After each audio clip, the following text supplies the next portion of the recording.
The assassination of John F. Kennedy in 1963 has been the source of much discussion for many decades from those who know and a lot more who don't.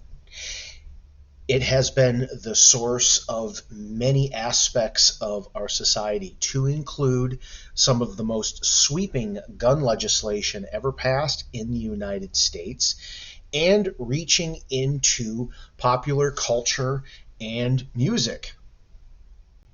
The President's Commission on the Assassination of President Kennedy, known unofficially as the Warren Commission, was a 10-month investigation into the assassination.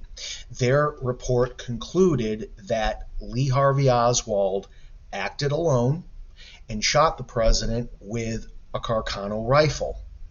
There is no end of skepticism and conspiracy surrounding the Warren Commission's findings, and I am not going to discuss them here. What I am interested in is discussing this from the marksmanship perspective.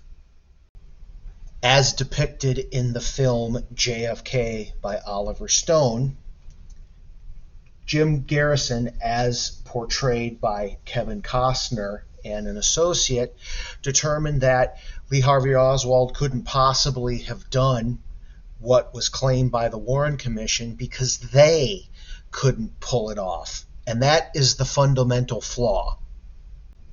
The goofy bit about that particular conspiracy is that it takes the skill or lack thereof of the person making the claim and proclaiming that to be the deciding factor for anybody, Oswald or otherwise. It's like training documentation proclaiming the rifle has a maximum effective range. Well, no, shooters do. The M16A2's maximum effective range is dependent more on the skill of the shooter using it than the equipment itself.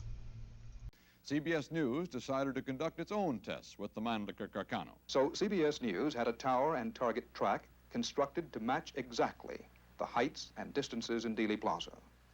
The target track was angled to match precisely the angle of Elm Street. Basically, CBS commissioned a shooting match, creating a course of fire to test a number of shooters as to how well they would perform under these kinds of conditions. In each case, the first shot was fired at a point approximating the point at which the Warren Commission deduced the first shot was fired. Distance, about 175 feet. In 6 seconds, the distance grows to 270 feet. Results varied. A Maryland state trooper made 2 hits in the silhouette. 1 near miss in slightly less than 5 seconds.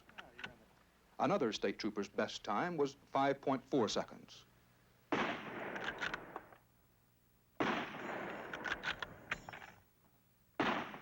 One hit, 2 near misses. A weapons engineer had the best score.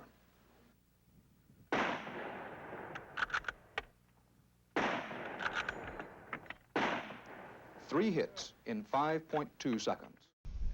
The key point here is that results are more dependent on the skill of the shooter rather than the equipment.